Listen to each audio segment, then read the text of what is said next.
하겠습니다. 신약성경 147면 요한복음 4장 1절부터 42절까지 이 말씀 함께 읽겠습니다. 예수께서 제자를 삼고 세례를 베푸시는 것이 요한보다 많다 하는 말을 바리새인들이 들은 줄을 주께서 아신지라. 예수께서 친히 세례를 베푸신 것이 아니요 제자들이 베푼 것이라.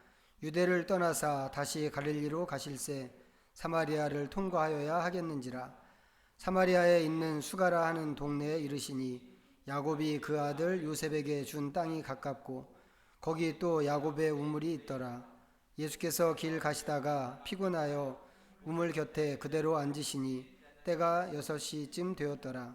사마리아 여자 한 사람이 물을 기르러 왔음에 예수께서 물을 좀 달라 하시니 이는 제자들이 먹을 것을 사러 그 동네에 들어갔음이로라.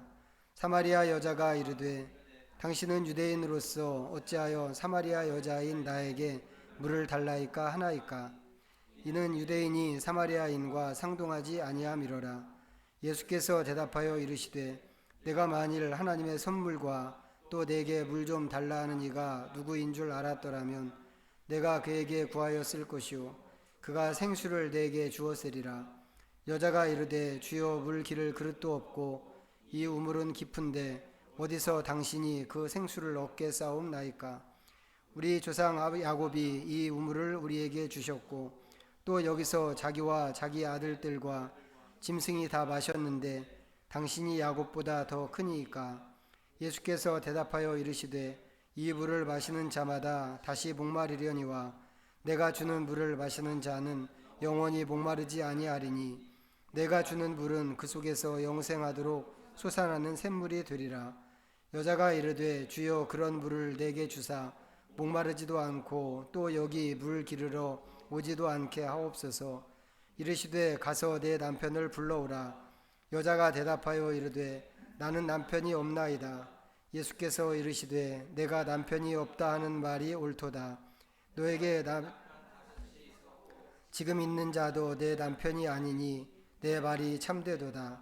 여자가 이르되 주여 내가 보니 선지자로소이다. 우리 조상들은 이 산에서 예배하였는데 당신들의 말은 예배할 곳이 예루살렘에 있다 하더이다. 예수께서 이르시되 여자여 내 말을 믿으라. 이 산에서도 말고 예루살렘에서도 말고 너희가 아버지께 예배할 때가 이르리라. 너희는 알지 못하는 것을 예배하고 우리는 아는 것을 예배하노니 이는 구원이 유대인에게서 남이라. 아버지께 참되게 예배하는 자들은 영과 진리로 예배할 때가 오나니 곧 이때라. 아버지께서는 자기에게 이렇게 예배하는 자들을 찾으시느니라. 하나님은 영이시니 예배하는 자가 영과 진리로 예배할지니라. 여자가 이르되 메시아 곧 그리스도라 하는 이가 오실 줄을 내가 아노니 그가 오시면 모든 것을 우리에게 알려주시리이다. 예수께서 이르시되 내게 말하는 내가 그라 하시니라. 이때 제자들이 돌아와서 예수께서 여자와 말씀하시는 것을 이상히 여겼으나 무엇을 구하시나이까 어찌하여 그와 말씀하시나이까 묻는 자가 없더라. 여자가 물동이를 버려두고 동네로 들어가서 사람들에게 이르되 내가 행한 모든 일을 내게 말한 사람을 와서 보라. 이는 그리스도가 아니냐 하니 그들이 동네에서 나와 예수께로 오더라. 그 사이에 제자들이 청하여 이르되 라삐어 잡수소서. 이르시되 내게는 너희가 알지 못하는 먹을 양식이 있느니라. 제자들이 서로 말하되 누가 잡수실 것을 갖다 드렸는가 하니 예수께서 이르시되 나의 양식은 나를 보내신 이의 뜻을 행하며 온전히 이루는 이것이니라. 너희는 넉 달이 지나야 추수할 때가 이르겠다 하지 아니하느냐. 그러나 나는 너희에게 이르노니 너희 눈을 들어 밭을 보라. 희어져 추수하게 되었도다. 거두는 자가 이미 삭도 받고 영생에 이르는 열매를 모으나니 이는 뿌리는 자와 거두는 자가 함께 즐거워하게 하려 함이라. 그런즉 한 사람이 심고 다른 사람이 거둔다 하는 말이 옳도다. 내가 너희로 노력하지 아니한 것을 거두러 보내었노니 다른 사람들은 노력하였고 너희는 그들이 노력한 것에 참여하였느니라. 여자의 말이 내가 행한 모든 것을 그가 내게 말하였다 증언하므로 그 동네 중에 많은 사마리아인이 예수를 믿는지라. 사마리아인들이 예수께 와서 자기들과 함께 유하시기를 청하니 거기서 이틀을 유하심에 예수의 말씀으로 말미암아 믿는 자가 더욱 많아 그 여자에게 말하되 이제 우리가 믿는 것은 내 말로 인함이 아니니 이는 우리가 친히 듣고 그가 참으로 세상의 구주신 줄 알미라 하였더라. 아멘. 예, 사마리아 여인 이야기로 다시 돌아왔습니다. 이 본문 본 지가 얼마 안 되는데 오늘 좀 이것을 또다시 보는 이유는 이 부활의 절기를 보내는 성도로서 이제 지난주에 우리가 생각하고 나눴던 말씀과 이어지는 주제가 이제 여기에 있기 때문에 그렇습니다. 우리 지난주에 읽었던 말씀 좀 한 구절만 다시 한번 보도록 하죠. 6장입니다. 요한복음 6장 35절. 6장 35절입니다. 같이 읽어보겠습니다. 시작. 예수께서 이르시되 나는 생명의 떡이니 내게 오는 자는 결코 줄이지 아니할 터이요 나를 믿는 자는 영원히 목마르지 아니하리라. 아멘. 지난주에는 이제 생명의 떡이라고 하는 이 말씀에 좀 집중을 했습니다. 오늘은 생명의 물을 좀 생각할 건데 혹시 성경을 읽으시면서 발견하셨겠습니다만 요한복음 앞쪽에 보면 이게 매 장마다 요한복음이 매 장마다 거의 빠지지 않고 물에 관한 이야기로 좀 채워져 있는 것을 보게 됩니다. 예를 들면 1장에서는 세례 요한의 세례 이야기가 있고 또 2장에서는 예수님께서 물로 포도주를 만드시는 가나 혼인잔치 이야기가 나옵니다. 또 3장에 가면 물과 성령으로 거듭나는 이야기가 있고 오늘 읽은 4장은 영원히 목마르지 않는 물 이야기가 있습니다. 그리고 이제 한 장 더 넘어가면 베데스다 연못에서 연못 물이 움직이기를 기다리는 이 중풍병자 이야기가 나오죠. 이런 걸 보면 예수님 이야기를 채우는 소재로서 물 이야기가 이 물이 정말 다양하게 사용된다고 하는 것을 좀 우리가 발견하게 됩니다. 같은 물인데 물은 다 같은 물이잖아요. H2O 우리가 그렇게 공통점으로 이제 화학기호로 그렇게 쓰는 물인데 이게 각각의 이야기와 사건들 속에서 이제 그때그때 다른 의미로 이렇게 사용되는 것을 이제 성경을 통해서 보게 됩니다. 고대 그리스에 탈레스라고 하는 철학자가 있었는데 그 사람이 이렇게 만물의 근원을 물이라고 이제 이렇게 좀 규정한 게 있습니다. 지금은 이제 과학적인 연구를 통해서도 이제 그 결과가 모든 생명이 좀 물을 기반으로 좀 시작됐다고 하는데 어느 정도는 합의가 된 걸로 이제 그렇게 알고 있습니다. 성경의 기록에서도 보면 가장 먼저 등장하는 게 물입니다. 알고 계시나요? 한번 찾아보시죠. 창세기 1장. 창세기 1장 1절과 2절입니다. 자, 시작. 태초에 하나님이 천지를 창조하시니라. 땅이 혼돈하고 공허하며 흑암이 깊음 위에 있고 하나님의 영은 수면 위에 운행하시니라. 교회는 전통적으로 하나님의 창조를 우리가 아까도 이제 사도신경을 또 고백했는데 우리는 믿는단 말이죠. 하나님의 천지 창조, 창조를 믿고 교회가 전통적으로 그렇게 해왔습니다. 그런데 교회가 이 하나님의 천지 창조를 이야기할 때 무에서 유를 창조한 창조라고 이제 이렇게 믿어왔습니다. 그런데 지금 읽은 말씀만 봐도 이 성경에 보면 우리가 아는 7일 창조가 있기 전에 하나님의 영이 수면 위를 다니셨습니다. 이 물은 언제 생겼지? 질문이 생기지만 우리가 거기까지는 알 수가 없습니다. 그런데 성경이 말하는 이 정도의 이야기를 고대 그리스 철학자들이 했단 말이죠. 만물의 근원은 흙이야, 만물의 근원은 물이야, 뭐 이런 식으로.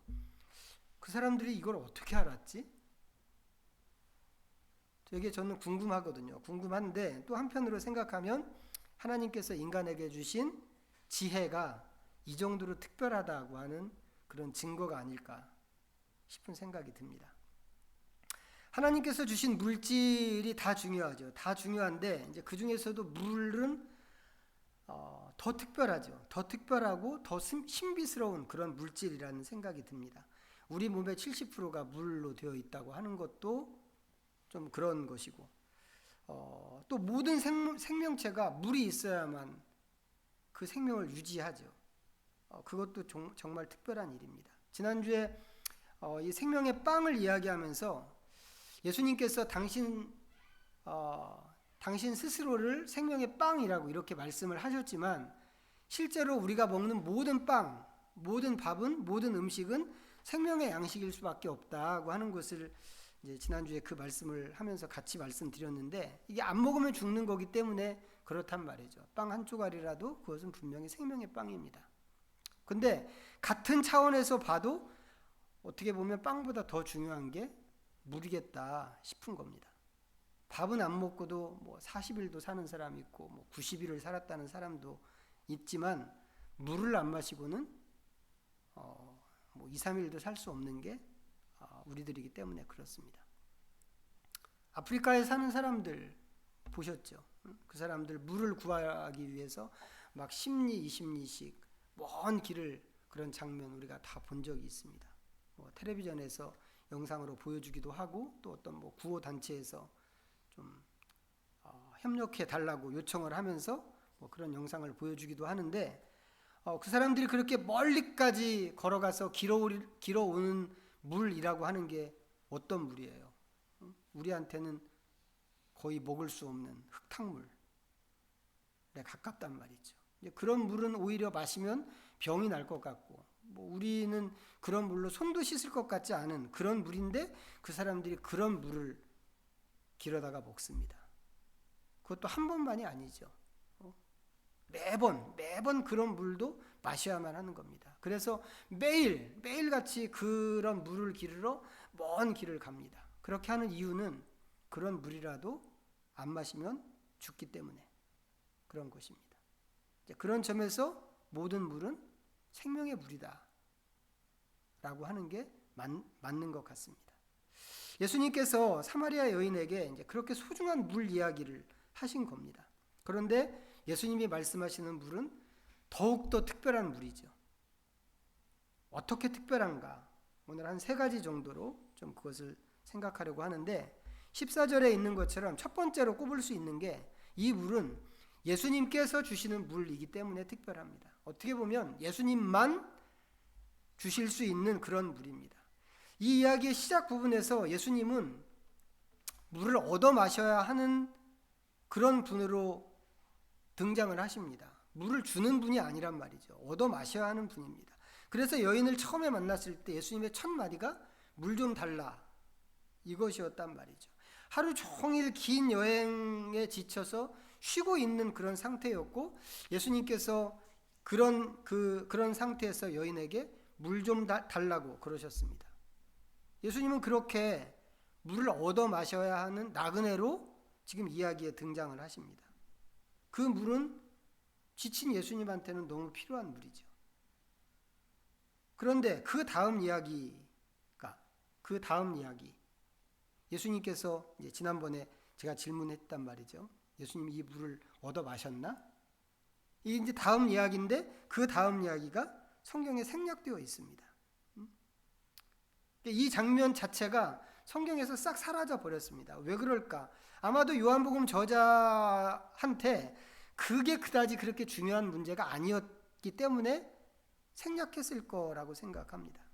예수님께서 물을 좀 달라고 하셨는데 이 얘기가 없어졌다고 하는 것은 진짜 목이 마르고 물을 꼭 마셔야 했기 때문에 물을 달라고 한 게 아니라, 이 사마리아 여인과 대화를 트기 위해서 하신 말씀이었다고 하는 게 더 큰 의미였다는 거죠. 예수님의 진짜 의도는 이 상황과 반대로, 당신이 물을 얻어 마셔야 된다고 하는 이 상황과 정반대로 이 여인에게 물을 주고 싶으셨던 것입니다. 그런데 예수님의 이런 말씀, 내가 너에게 물을 줄 수 있어 라고 하셨던 그 예수님의 말씀을 이 여인이 이해할 수 없었죠. 다른 사람이라면 이해할 수 있었을까요? 우리라면 어떨까요? 우리가 그 자리에 있었다면 우리는 예수님의 말씀을 알아들었을까? 지금 전개되는 상황을 보면 장담하기가 어렵습니다. 이 우물이 어떤 우물인가? 지금 예수님께서 앉아 계시는 이 우물은 사마리아 수가성 사람들의 우물입니다. 여기 성경에 나와 있는 것처럼 이 우물은 야곱이 그들에게 준 것이고 그 동네 사람들이 1000년 이상 이 우물에서 물을 길어다 먹고 가축을 먹이고 그렇게 했습니다. 만약에 어떤 사람이 와서 이 우물을 못 쓰게 만든다면 거기에다가 막 쓰레기를 던지거나 아니면 뭐 돌을 던져서 메우려고 한다고 한다면 아마도 수가성 사람들이 몽땅 다 달려 나와서 그 사람에게 따지고 항의하고 그럴 것입니다. 만약에 어떤 재해 같은 것이 생겨서 이 우물이 망가지게 됐다면 그때도 역시 수가성 사람들이 나와서 망가진 부분을 보수하겠죠. 이 우물이 수가성 사람들의 우물이라고 하는 것입니다. 그에 비해서 예수님은 여행자죠. 여행자로 조금 전에 여기에 도착하신 분입니다. 이 우물과 상관이 없는 사람이고 거기에 더해서 유대인이란 말이죠. 이 동네 토박이들하고는 혈통적으로 감정의 골이 깊은 그런 사람입니다. 여인은 물 좀 달라고 하는 예수님의 첫 말씀에 깜짝 놀랐죠. 유대인에다가 남자가 말을 시켰기 때문에 깜짝 놀랐습니다. 그런데 그 사람이 현지인인 자기에게 물을 준다고 했단 말이죠. 이건 주객이 전도된 그런 얘기입니다. 더군다나 예수님한테는 물을 길어 올릴 두레박도 없잖아요. 그런 사람이 무슨 물을 무엇으로 준다는 것인가? 이거 이해하지 못하는 게 당연합니다. 그렇지만 예수님께서는 지금 물을 주시는 분으로 이 여자를 상대하고 계시는 겁니다. 이게 오늘 말씀에서 좀 생각하고 싶은 이 물의 특별한 점, 예수님이 주시는 물이다 라고 하는 것입니다. 두 번째는 이 물이 영원히 목마르지 않는 물이라고 하는 겁니다. 정말 그렇다면 특별한 거죠. 예수님께서도 말씀을 하셨지만 보통의 물은 충분히 마신다고 하더라도 시간이 지나면 또 목마르고 목이 마르면 또다시 물을 찾아서 마셔야만 합니다. 우리 같은 경우는 뭐 수도꼭지만 틀면 물이 콸콸 쏟아져 나오기 때문에 뭐 그럴 필요는 없겠습니다만 그렇지 못한 환경에 사는 사람들은 물이 떨어지기 전에 다음에 마실 물을 확보해 놓아야만 한단 말이죠. 앞서 말씀드린 것처럼 아프리카에 있는 사람들이 매일같이 먼 길을 가서 물을 길어오는 이유가 무엇인가? 그런 거란 말이죠. 다음 물을 확보해 놓아야 하기 때문에. 몸이 아픈 날은 좀 쉴 수 있을까요? 어림도 없습니다. 다른 거는 그럴 수 있죠. 다른 것은 몸이 아프면 오늘은 좀 쉬지 이렇게 할 수 있지만 물은 그렇게 할 수 없습니다. 몸을 가누지 못할 만큼 힘이 들어도 물은 미리 준비를 해놓아야 합니다. 그런데 예수님께서 한 번 마시면 다시는 목마르지 않는 물을 말씀하셨습니다. 이런 물이 어디 있겠어요? 애들 동화책에나 나오는 그런 얘기지. 실제 세상에서는 있을 수 없는, 듣지도 못한 그런 물입니다. 만약에 이런 게 진짜로 있다면 우리도 가서 그런 물 떠다 마시겠죠. 한 번만 마시면 되는 건데 멀리 있다면 안 가겠어요? 저는 갑니다. 아무리 멀다고 하더라도. 예수님께서 말씀하실 때 사마리아 여자도 똑같은 생각이었습니다. 그런 물이 있다고요? 그런 물이 있으면 그런 물 나한테도 좀 주십시오. 더 이상 물 길러 나오지 않게. 예수님께서는 이거 어떻게 주시겠다고 그러시는 걸까? 우리가 그 물을 물이라고 하는 걸 우리가 마셔봐서 알지만 영원히 목마르지 않다는 게 도대체 뭔가? 어떻게 그게 가능한 건가? 14절 후반부에서 하시는 말씀이 그거잖아요. 내가 주는 물은 그 속에서 영생하도록 솟아나는 샘물이 되리라. 예수님 말씀은 이렇게 할 수 있다는 거죠. 이렇게. 이게 가능하기 때문에 영원히 목마르지 않는 물이 될 수 있다고 하는 겁니다. 예수님의 물이 보통 물이 아닌 이유가 이제 바로 이건데 예수님께서 주시는 물은 그것을 마시는 사람 안에서 솟아나는 샘물로 작용을 합니다. 쉽지 않은 얘기예요. 자, 이게 어려우면 좀 더 뒤로 가서 7장 보겠습니다. 7장. 이게 도대체 어떻게 가능한 얘기인가? 7장 37절부터 39절. 자, 읽어봅니다. 시작. 명절 끝날 곧 큰 날에 예수님께서 서서 외쳐 이르시되 누구든지 목마르거든 내게로 와서 마시라. 나를 믿는 자는 성경의 이름과 같이 그 배에서 생수의 강이 흘러나오리라 하시니 이는 그를 믿는 자들이 받을 성령을 가리켜 말씀하신 것이라. 예수께서 아직 영광을 받지 않으셨으므로 성령이 아직 그들에게 계시지 아니하시더라. 수가성 여인 이야기하고는 완전히 구분되는 별도의 상황이죠. 그렇지만 의미를 이해하는 데는 이 지금 읽은 이 구절이 앞에 4장에 나오는 말씀의 주석이라고 할 만큼 아주 선명합니다. 자, 우선 시작이 목마른 사람은 나에게 와서 마시라는 말로 시작합니다. 예수님께서 하신 말씀이고 여기서 말하는 마신다고 하는 말은 무슨 뜻인가요? 여기 써 있는데 믿는다는 뜻입니다. 37절과 38절로 이어지는 논리가 그렇죠. 누구든지 목마르거든 내게로 와서 마시라.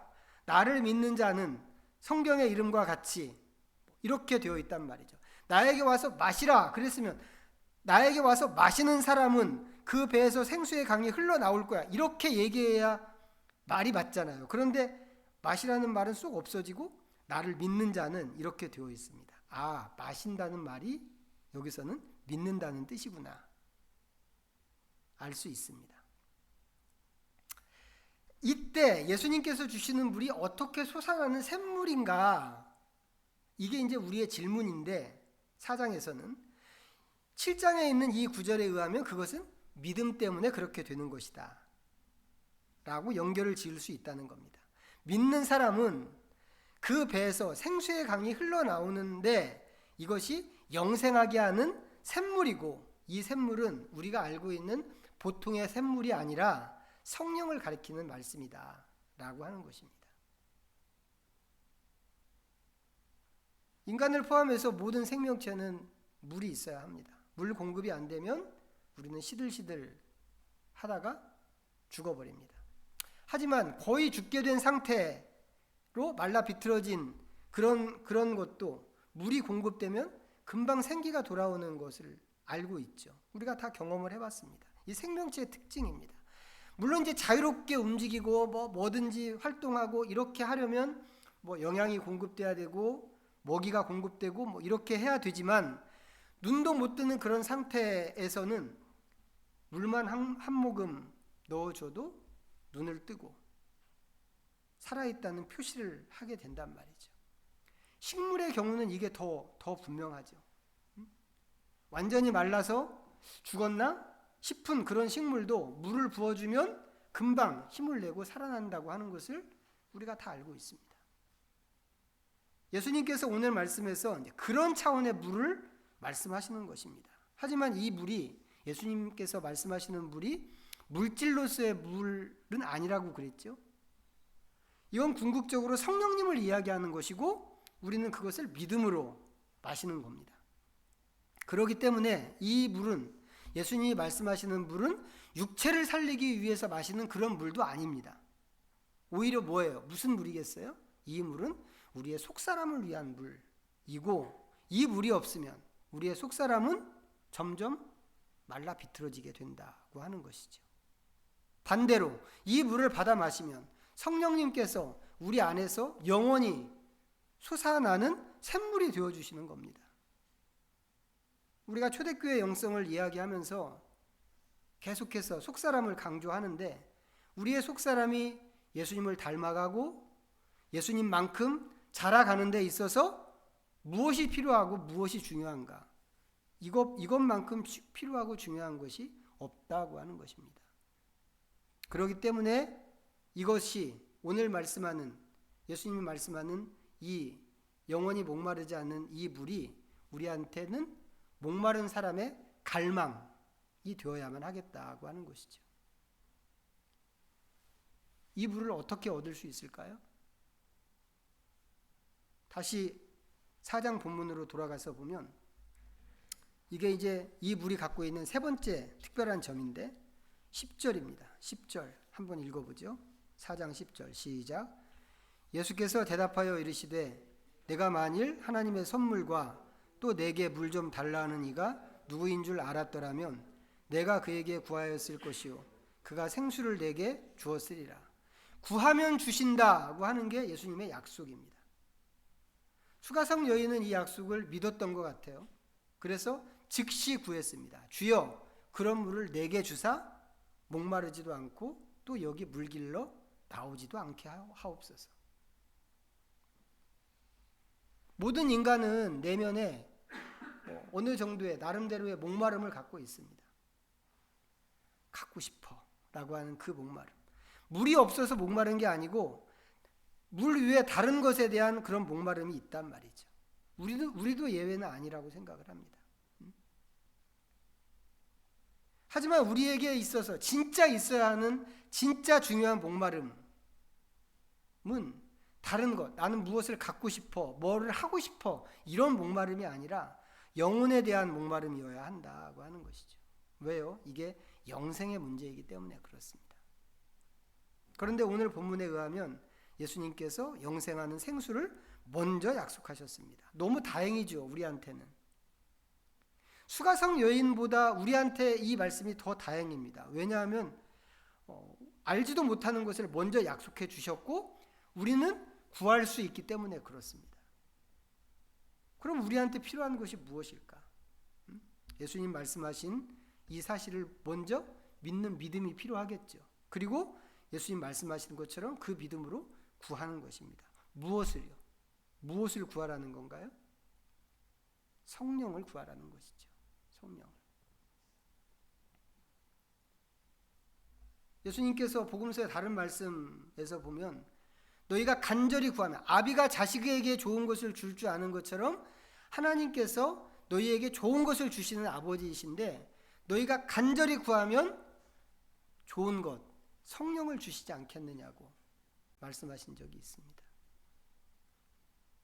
우리가 많이 기도해야 된다고 강조하고 모든 교회가 강조하고 우리 스스로도 그렇게 알고 있지만 우리가 구하는 기도, 그 기도 중에 성령을 구하는 기도보다 더 중요한 건 없다고 하는 것이죠. 어떻게 보면 성령님을 구하는 기도만 드려도 된다고 생각을 합니다. 왜요? 제가 종종 말씀을 드린 것처럼 무엇을 먹을까, 무엇을 입을까 이런 것은 하나님께서 다 아시고 하나님께서 원하실 때 채워주시는 것이기 때문에 그렇단 말이죠.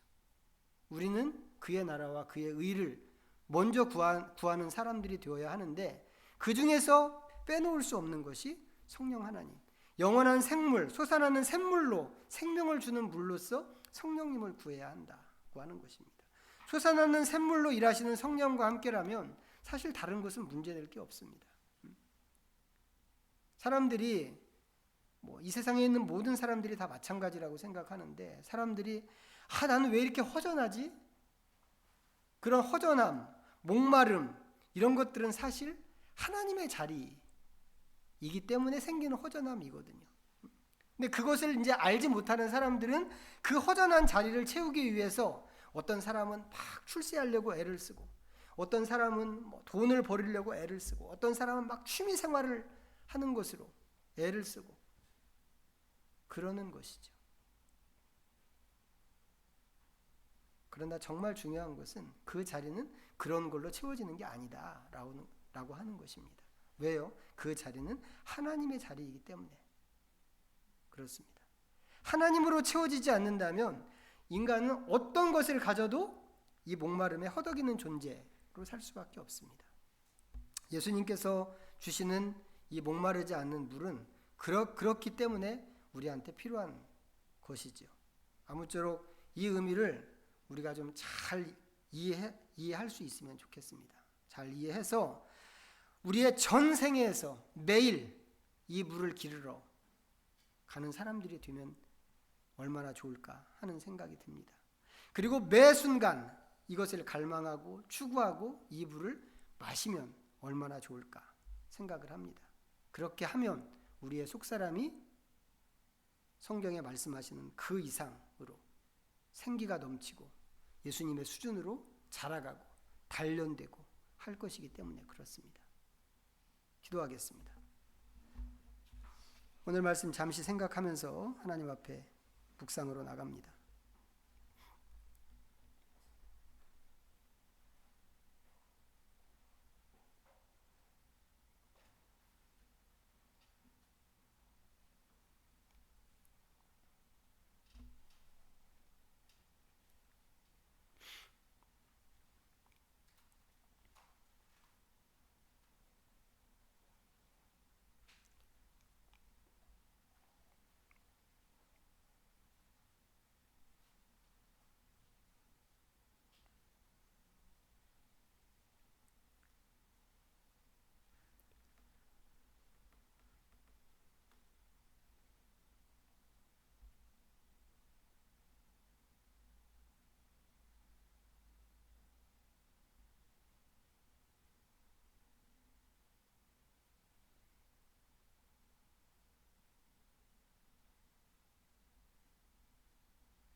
하나님 아버지, 사마리아 여인처럼 우리도 주님의 말씀을 믿습니다. 그리고 여인이 드렸던 기도를 우리도 드립니다. 영원히 목마르지 않는 그 물을 우리에게도 허락하여 주시옵소서. 우리는 마음의 문을 활짝 열어서 성령님께 우리의 자리를 내드립니다. 오셔서 솟아나는 샘물로 역사하시고 우리의 영혼, 우리의 속사람이 하나님으로 말미암아 살아나게 하시고 날마다 생기가 넘치는 모습으로 주님을 바라보게 하시옵소서. 예수님의 이름으로 기도하옵나이다. 아멘. 모두 자리에서 일어나셔서 찬송가 603